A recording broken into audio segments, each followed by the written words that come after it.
Hello, I'm Will, this is Mike, we're the Tabletop Donkeys. Hello. And today we're bringing you issue 35 of Warhammer Age of Sigmar Mortal Realms magazine. With this issue we got another 4 Liberators and 1 Prosecutor, a sprue from the Thunderstrike Brotherhood kit. As always, if you want to skip straight ahead to the battle report, you can use the chapters in the progress bar, or there's a time code in the description. But having a look inside the issue, we start off with the Stormcast Eternals Harbinger Chambers, a bit like the Warrior Chambers that we've learnt about before, but they have a slightly different organisation and they are rapid strike forces, so they have a lot of prosecutors among their ranks. Same kind of composition as a Warrior Chamber, consisting of Liberators, Prosecutors and Judicators. Then some information on the Orruk war clans. Orruks are one of the greenskin races, these are the largest and most belligerent of them. They love fighting and they grow larger as they fight.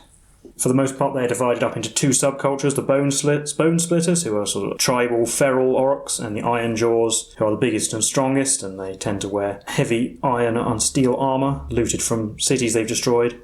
Then we have some background on the Everspring Swath, which is part of the Realm of Life, which the goddess Alariel made her home in during the Age of Myth, and this just goes over various parts of that area, and a little bit of history as well. Then we're on to our build guide for the Liberators and Prosecutor. This is exactly the same as the previous time we got this sprue, so the Liberators are all identical.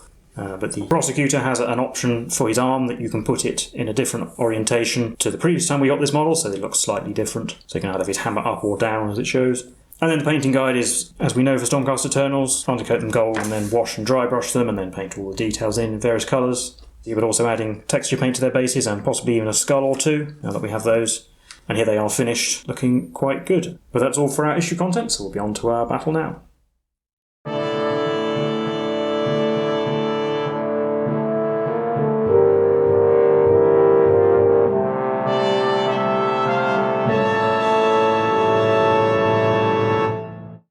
So as usual, just before we can get into our game for this issue, we have some rules to go over. So first up we have the rules for the shooting phase. I think most of this stuff we've seen before. It talks about units have to be in range of the unit they need to shoot at and must be able to see it as well. I think technically this means if you're in range of a unit, but the only model you can see in that unit is out of range, you can still shoot at that unit because you are in range and you can see it, so you can shoot at it. Also goes over lookouts here. I think the new thing here is that if the hero being shot at has the monster keyword as well as the hero keyword, it does not benefit from lookouts sir, but I don't believe any of the heroes we have the monster keyword. And over here it talks about how units can shoot into combat with friendly units. So you see these castigators can shoot those glaive wraiths even though they're within 3 inches of those secretors. And here the castigators can shoot at these chain rasps and these glaive wraiths because they're within 3 inches of the castigators. Can't shoot at these banshees because they can only shoot at models you're engaged with if you're engaged. Now we have an updated warscroll here for the Star Ballista. It has 2 options for shooting, as it mentions here as well. You can either fire at a single shot, which I believe it had before, or with rapid fire, which is an 18-inch range 4 attacks, but only hits on 5s. Whenever it hits, it does d6 hits, we had that before. Also, if it's in cover, it gets +2 to its save rolls instead of 1 against enemy missile attacks. Over the page we can see an example here against the Briar Queen. The Ballista adds +2 to its save, and it explains its 2 firing modes. We can see a little bit of narratives for our battle plan for this issue. So the Stormcast have finally made it to the ruins of Summersong, and it mentions that Zandra Azurbolt has already breached the city walls and is heading for the temple districts, and Lord-Exorcist Spiritshield is also doing the same, obviously from a different direction, and has sent his prosecutors to scout the route forward towards the temple district and is attempting to follow that route now with the rest of his men on foot. But the city is clearly being overrun by screeching spirits of death, and death magic lingers in the area. As we head into the battle plan for this issue, City of the Dead. So we have a Guardian of Souls, a Dreadblade Harrow, 2 units of 5 Harridans and 4 Mineborn Banshees, facing off against the Lord-Exorcist, a Star Ballista, 2 Prosecutors and 8 Liberators. And it says 2 units of 5 Harridans. The way they tell you to build the Harridans is to have a single unit of 10. So the second unit should have a Slasher Crone, so you just have to decide one of the models is. In the datasheet it says one of the models is a Slasher Crone. Basically just one of them gets an extra attack. The battle mat looks similar to what we always have. We have a single objective right in the middle of the mat. The Nighthaunt player deploys a unit first and gets the first turn in the first battle round, and the player who wins is the person who has the most models within 3 inches of the objective at the end of the 4th battle round. So we'll set up the models and go straight into the game. So we're set up for the battle plan City of the Dead, and I had to start setting up first, and I've set up, so I've got the first unit of Harridans. This is the second unit we got, which they told you to not build a Slasher Crone, but since they are meant to have one, this model here is going to be the Slasher Crone, so it's the one in the middle. We've got the Dreadblade Harrow behind them. The 4 Marmor Banshees in the middle with the Guardian of Souls. He's going to be my general, and the other unit of Harridans up there with their Slasher Crane is this one with the 4 arms. And over on the Stormcast side, we've got the 2 Prosecutors on top of the building, mainly because they're really fast so they can redeploy. The Celestar Ballista in the middle with the Lord-Exorcist next to them, and he will be my general. And finally the enormous unit of Liberators over here by the statue. And the Nighthaunt get the first turn in the first battle round. So we'll head into battle round 1. So in my hero phase, Guardian of Souls is going to try and cast Mystic Shield. I'll also gain a command point. Needing a 6 for Mystic Shield. Getting it with a 6. May as well try and unbind because I'm in range. That's all your spells, and I got it with an 8. So in my movement phase, at the beginning, the Dreadblade Harrow has used his Phantasmal Discorporation ability so that he can be moved so he's 9 inches away from the Prosecutors instead of making a normal move. And then everyone else ran, and everyone rolled a 3 for their run roll. I just did it off camera, apart from those Harridans who rolled a 2, so it just sort of moved everyone up in a line. And the Guardian of Souls has moved up behind, so he still gets lookouts from the Banshees. I have no shooting, so it'll go on to the charge phase where the Dreadblade Harrow will try to charge. He's going to need at least 9, but 10's definitely enough. So that 10-inch charge is enough to get the Dreadblade Harrow on top of the building with the 2 Prosecutors, because obviously he ignores vertical movement. Also, if I pile in, they'll actually engage the Ballistas as well, and the Ballistas will be stuck having to shoot at him rather than the rest of my army, hopefully. So it'll be on to the combat phase. So the Dreadblade Harrow is going to pile in. He is just 3 inches away from the Ballista's base. And he gets to attack. He has 3 attacks because he charged, but he does 2 damage because he charged. We have 3 attacks hitting on 3s, getting 3 hits, and wounding on 3s, getting 1. And I do get cover for being on top of the building for some reason, even though he's standing right next to me, so this negates his -1 rend, leaving me with a 4+, which I've made. Kind of hard to see because of all the wings, but both Prosecutors are able to get within an inch of the Dreadblade Harrow. Then we've got our 4 attacks hitting on 3s, re-rolling 1s. So that's 3 hits and 1. 3 rolls into a hit. Wounding on 3s as well. 2. 2 4+ saves for the Dreadblade. Made 1, failed 1, down to 4 wounds. That is the end of my turn. On to Stormcast turn 1. In my hero phase, I gain a command point, and then we will try and cast Purifying Blast, which is the Lord-Exorcist special spell. It'll hit the Dreadblade Harrow if it goes off, because he's within 6 inches. Needing a 5, getting an 8. I will attempt to unbind that with the Marmor Banshees, just to see if they can get the extra attack, but I'll need a 9, which I did not get, so it goes off. And it does D3 mortal wounds. No, it doesn't. You roll a dice and you add half my bravery because I'm a death unit, so add 5. No, if it's less than 10, it does D3 mortal wounds, so 2 + 5 is 7. So now we do D3 mortal wounds for 2. Yeah, so it's down to 2 wounds on the Dreadblade Harrow. In the movement phase, Lord-Exorcist has moved out. All these Liberators have moved up. They might be able to charge, and if I get to go first next battle round, they'll definitely be able to charge. And the 2 units that are engaged are going to stay in combat because if they retreat, they won't be able to shoot. With the Lord-Exorcist's thingamajig on his stick and the hammers from the Prosecutors, they might be able to kill the Dreadblade Harrow and then the Ballista can shoot freely. At the start of the shooting phase, the Lord-Exorcist can use his Redemptor casket. Every Demon or Nighthaunt unit within 6 inches might take a mortal wound on a 4+. So only be the Dreadblade. So rolling. That's a 4, so he takes a mortal wound. Down to 1. Then the Prosecutors will throw their hammers in melee at the Dreadblade Harrow, because if they kill him, then the Ballista can shoot something else. So they have 4 hammers hitting on 4s, shooting, re-rolling 1s. Well, that's a good start. Wounding on 4s, 2 wounds. 2 4+ saves. Oh, made 1, failed 1 again, so he will die. Dreadblade goes down. That means the Ballista can shoot freely, and it's going to shoot at this unit of Dreadscythe Harridans. We'll do the multi-shot profile because statistically it's better than the single shot for potential damage. So we've got 4 shots to hit on 5s. Get 1, which turns into D6 hits. 6. Wounding on 3s. 3 wounds with no... 4+ saves. Failed 2, so 2 Harridans will go down. These 2 nearest the camera. And then it'll be on to the charge phase. We'll start with the Liberators. We'll declare a charge. Gonna need an 8. Getting a 7. I will spend my command point and re-roll that, because I don't really have any other use for it at the moment. Nope, 6. And the Prosecutors will declare a charge as well. They're quite far away, but they do get to roll 3d6 and they can fly. So 3d6 inch charge. Oh, that's 14 inches. It's probably enough, actually.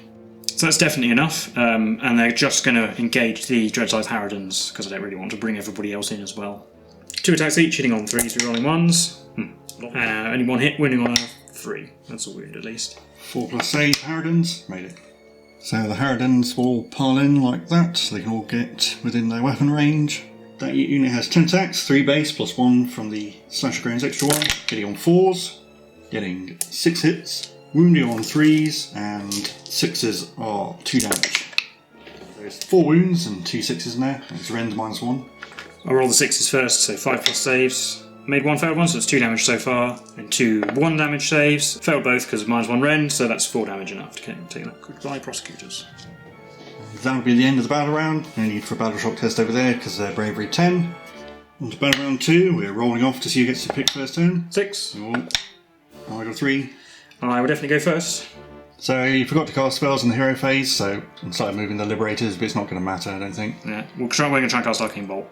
Hitting a 5, getting a 9. Trying to combine that with the Mindful Banshees again, getting a 10, or getting 11, so they get an extra attack until the next enemy hero phase. The actual movement, the Liberators have all moved up, so we can be nice and close, as has the Lord-Exorcist to get his stick in range of everybody. And the Ballistas shuffled back slightly because the further away it is, the harder it is to charge and tie up. On to the shooting phase. First thing, we've got the Redemptor casket to go off, so all 3 of the Nighthaunt infantry units are within 6 inches, so they all potentially might take a mortal wound. We'll start with the Harridans that have taken casualties on a 4+, they take a mortal wound. The Marmor Banshees on 4+, do not, and the other Harridans do take a mortal wound. This one, and I'll take away up to 1 first from the camera. And the Ballista is going to shoot, and it'll shoot at the Marmor Banshees. We'll do 4 shots again, hitting on 5s, getting 2 hits this time, which are d6 hit each, for 12. 12 hits, wounding on 3s. 7. 7 4+ saves. Failed 3, so there's only 1 left. So we'll take away that one, and these 2 at the back. On to the charge phase, we'll declare with the Liberators first. Needing the 5 is good enough. So we're looking like this, most of them engaging the Harridans, this one will be able to pile into the Banshee, and then the Lord-Exorcist will charge as well. He rolls a 9, which is enough. He'll come and stand in the middle, engaging the Harridans, but also within 3 inches of the Marmor Banshee. On to the combat phase, I'll pick the Liberators to go first. This one is within range of that Banshee, and this one here will pile into the... No, just move the objective out of the way, we know it's in the middle of the map. Yeah, we'll pile into the Banshee like that, and then that one will put his attacks on the Banshee, and everyone else will go on the Harridans. Right. Do the 2 attacks on the Banshee first, hitting on 4s, sorry. That missed. And we've got 14 attacks on the Dreadscythe Harridans, hitting on 4s. 6 hits. Wounding on 3s. 6. 4+ saves. Failed 3, so it's just going to be the Slasher Crown left. Yeah, take all them away. And then I'm going to pick the Marmor Banshee to fight, and she's going to attack the Lord-Exorcist, because there's a very, very slim chance that she can kill him, and she'll probably get killed if she doesn't. She has 2 attacks because she got +1 for unbinding a spell, hitting on 4s. Oh, they both missed anyway. The Lord-Exorcist get to go. He'll put 1 attack on the Banshee, and he'll put the other 3 on the Harridans. So 1 attack on the Banshee, hits on a 3, and wounds on a 3. Yep. 4+ save. Oh, she lived. And 3 attacks on the Harridans on 3s, they all hit. Wounding on 3s, 2. 4+ saves. Made 1 failed 1, it's d3 damage, so you can still kill both of them. Yeah, he did. And then the Slasher Crone from the other Harridan unit will go next. 4 attacks from the Slasher Crone, hitting on 4s, getting 2, and wounding on 3s, 6 is 2 damage, 2 wounds. Rend -1, so 5+ saves with rolling 1s. Rolling 1s. Into a 6, so 1 goes through. Wound on a Liberator. The very end one. And finally the Guardian of Souls is going to go. Just going to pile into the Liberators. Got 3 attacks hitting on 3s, getting 1. And he wounds on 2s actually because he gives Nighthaunt units +1 to wound. I'm not sure if that's relevant. I doubt it would be in the long run. So he wounds on a 2, and he doesn't. And that will be the end of the turn. No need for battle shock test because bravery's too high. On to the Nighthaunt turn 2. The Guardian of Souls is going to try and cast Spectral Lure and get it with a 10. Try and unbind it then, I suppose. Nope. The 11. I'm going to cast it on the Dreadscythe Harridans, so d6 back, getting 5, so they all come back. So all the Dreadscythe Harridans will come back. The Guardian of Souls is going to retreat. He's going to move so he's 6 inches away from the Lord-Exorcist, just in case Purifying Blast happens. The Marmor Banshee will retreat as well, and she's just going to fall back over there. And then it'll be on to the combat phase where the Dreadscythe Harridans will attack the Liberators. 16 attacks, hitting on 4s, getting 9 hits, and then they wound on 2s because they get +1 for the Guardian of Souls. Remembered it this time. 4 1. So only 5 wounds, but there's 2 6s in there at least. So we'll do the 6s first. 5 plus saves, re-rolling 1s. We roll a 1. Into a success. So 2 damage so far. 1 damage 1s, 5s again. Oh, I made 2 of those. So 3 damage total. So that kills off this one, and then this one will die as well. This one here is not going to pile in, because if I do, I'll bring the Guardian of Souls back in, and then he'll just get free attacks. It doesn't really reduce his effectiveness at all, so we'll just be attacking with 5. 5 attacks hitting on 4s. 10 attacks hitting on 4s. Sorry, 10 attacks hitting on 4s. Getting 1. That is a dreadful roll. That is. It wounds on a 3. Well, at least it wounded. 4 plus save failed, so I'll take away that one. So in the Battleshock phase, the Liberators have to take a Battleshock test because they lost 2 morals. But I'll spend a command point to let them automatically pass, because I don't have any other use for it. Going back down to 0. And that is the end of the battle round. So we'll be rolling off again. So on battle round 3, we're rolling off. I got a 4. I got a 3, that is annoying. So yeah, I would definitely go first. So in my hero phase, again, command point, we're going to use Arcane Bolt, because even though the Harridans are in range for Purifying Blast, I actually want to get rid of this one Banshee, so we'll try that. Yielding 5. Oh, I'm getting a 10, so it's the big version. Yeah. Not that it matters. And trying to combine that with the Banshee. Needing an 11. Oh, getting a 10. Not quite. So she gets killed. Yeah. In the movement phase, we're just going to move up so that we're in range of the Redemptor Casket, both of these units, and that will be on to shooting. So yeah, the Redemptor Casket goes off first. So 4 plus to wound the Guardian of Souls. Yes, he takes a wound. Down to 4. 4 plus to kill a Harridan. No. And then we've got the Ballista to shoot, and now shoot at the Dreadscythe Harridans, because you can shoot into melee. Yeah. 4 shots, hitting on 5s. Hitting 1. D6 hits with that. 4. Wounding on 3s. 3. 4 plus saves. Failed 1. We'll take away the one furthest away. And then it will be on to the charge phase. Lord-Exorcist will charge. He's in. Easy enough. He will charge there, and then we'll be on to the fight phase, where I will strike with the Liberators first. Piling in at the ends, this one here can fight across this wall. We've got 12 attacks hitting on 4s. Looks like 5. Much better than last time. Wounding on 3s. 3 wounds. 4 plus saves. Failed 1 again, so 1 more Harridan goes down. I'll pick the Guardian of Souls to go, because they'll just get sticked. See if we can do some wounds to the Lord-Exorcist before he goes down. 3 attacks hitting on 3s. Getting 1 again. Wounding on a 2. He managed to wound this time. 4 plus save. Made it. And then obviously we have the Lord-Exorcist. Tactically, maybe I should hit the Harridans, but I'm just going to go for the Guardian of Souls because it's more interesting. So 4 attacks hitting on 3s. We've got 3. And wounding on 3s, we've got 2. 4 plus save. Made 1, failed 1, so he's not going to die yet. D3 wounds, 2. Down to 2. And then the 2 remaining Harridans are going to go, and they're going to attack the Liberators. 7 attacks hitting on 4s. Getting 4. Wounding on 2s, because the Guardian of Souls are still there. All wounds and 1 6. So the 6 is not saved, 2 damage, and the remaining hits are also not saved, but I can roll that one. Okay, so 4 damage total, so we'll kill these 2 off this end. Yep. And in the Battleshock phase, the Liberators have to make a test. But I have a command point, so I might as well use it to keep them there. Yep. And that'll be the end of Stormcast turn 3 on to Nighthaunt turn 3. So, in my hero phase, I gain a command point, and then the Guardian of Souls is going to try and cast the Spectral Lure. Obviously going to be on the Harridans, because they're the only target. Needing a 6. Getting a 3. Just going to retreat the Guardian of Souls again. He also ran and got 6, so he's going to run all the way over there. We'll just go straight to the combat phase where the Harridans will fight the Liberators. 7 attacks hitting on 4s. 5 is wounding on 2s. Oh, Right, hitting 2 6s. So do 6s first, 5s for rolling 1s. Oh, done 1. Well, okay, save 1s, so 2 damage so far. And 5s. Okay, 2 5s, so 3 damage. So we'll kill this Liberator and put a wound on this one here. I'll pick the Lord-Exorcist to go, and he will pile in like this. 4 attacks on 3s, we've got a miss. Wounding on 3s, and we've only got 1. 4 plus save. Made it with a 4. Then we've got the Liberators. We've got 3 left, so 6 attacks on 4s. Getting 4 hits. Wounding on 3s, getting all of them. 4 plus saves. Yep. Made all of them. So that'll be the end of the battle round. And I could still potentially win this, so I'm not going to concede just yet. Start of the 4th and final battle round, we're going to roll off.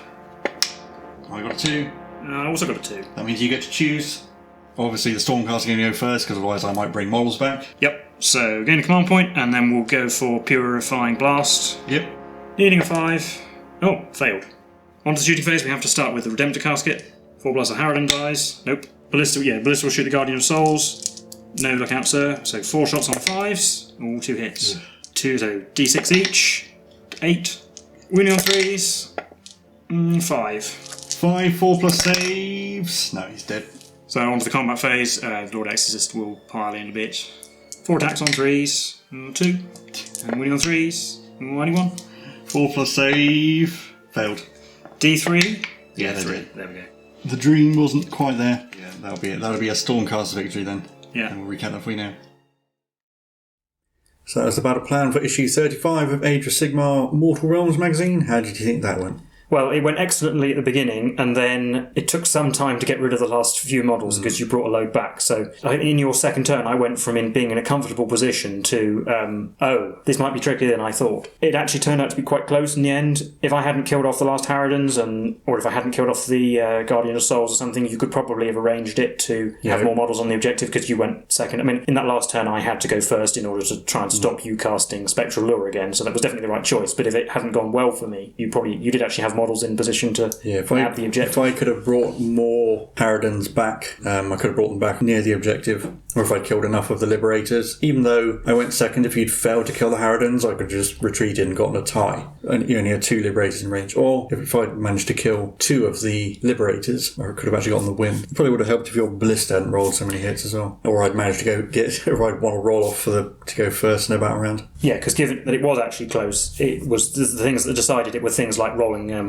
12 hits for my Ballista and things like that, and your Dreadblade Harrow not rolling too well on the charge, and then the fact that he got killed allowing my Ballista to shoot meant that the purpose of sending him in didn't really work out in the end. I think it was a good move. I mean, sure, the Ballista probably would have shot at him and killed him, but if it had been shooting at him, it wouldn't have been shooting at your... Yeah, and if I'd won the roll-off again, I might have been able to get something else in range to charge it, like a unit of Harridans. Or at the very least, I could just clog up your side of the board long enough to hold the objective. I think actually the limited number of battle rounds is in the Nighthaunt's favour as well. Yeah, I think so, because if it had gone on to 5 battle rounds, I definitely would have won regardless, because with the Ballista not being... I suppose you could have tied it up with the Guardian of Souls if he'd still been alive, but then my Lord-Exorcist was unwounded, so he would have just finished off the Harridans, even if you'd taken out the Liberators, I'm pretty sure, with all his various abilities. There was a point where if I'd gotten to go first, I would have had a full unit of Harridans, and then possibly could have brought back some of the Marmor Banshees as well, while they still had 2 attacks. Oh, we also forgot about the Guardian of Souls' +1 to wound, but I don't think it would have made that much difference. No, we thought back and we realised that you killed off the 2 Prosecutors anyway without that help. Even if we had remembered it, still would have worked. And the other occasion where it would have been relevant, you think you wounded both rolls anyway. Yeah. It's just unfamiliarity, really, isn't it? We just don't play with those models enough to remember the things, but we'll get there.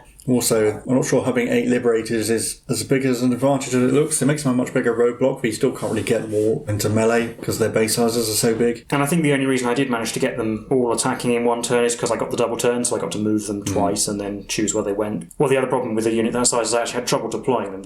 Where they were was pretty much the only place I could deploy them in a line. If I deployed them amongst the terrain, they would have been snaking around all over the place. And the Ballista as well is inconveniently large. Yes, it doesn't really fit. Fortunately, it has a long range. I guess obviously the Ballista did well. We haven't actually seen the Ballista in ages. I think this is when we first learned about its rapid fire ability. Now, statistically, if it's in range, it's always worth shooting the rapid fire ability. Even if you've got -1 to hit, so you're hitting on 6s, like if you're shooting at someone with Lookout Sir, it's statistically still better to shoot the multi-shot profile, 4 shots hitting on 6s, than 1 shot hitting on a 4. You're still going to, on average, get more hits that way, and also, if you roll well, like I did a couple of times, you can get more than 6 hits. So I felt like having 2 Prosecutors sort of made them useful. Okay, their charge ended up being suicide, but the fact that there were 2 of them meant that they have a chance of actually putting a dent in something, potentially, and because when you have 1 dude, he can get in the way, but he has to be lucky to survive. His damage output is far too low, and he's not that tough, are they? With 3 of them, once you get the champion, they're probably good at beating up wizards, because their charge range is so huge, they'll be impossible to hide a wizard, but they're probably not going to trouble something like the Knight of Shrouds. Also, I got to use Harridans again. Seems to hardly ever get to use those, especially because their damage output is really good, especially with the Guardian of Souls they went on to use. And they have enough attacks that you probably will get some 6s to wound. In this scenario, you're actually able to use them the Nighthaunt kind of way, which is that you have heroes buffing them and bringing them back. But I did actually buy another copy of the issue where you get the Guardian of Souls, because I certainly tried to run more than one of them, just so that I could bring multiple units back. My Mon Banshees got that extra attack, but then they didn't get to use it, because as soon as they got that extra attack, they were bumped up to priority. They were a threat to the Lord-Exorcist once that happened, so they had to go.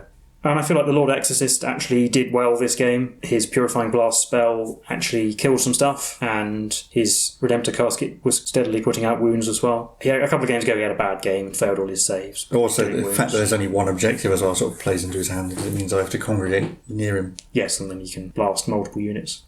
Otherwise, I don't think there's too much more to say about this game or this issue, so if you like this content, please leave a like and subscribe, leave any comments. I guess about Liberators and Prosecutors, how you use them since we got them in this issue. Otherwise, we've been the Tabletop Donkeys, and we'll see you in the next one. Bye for now.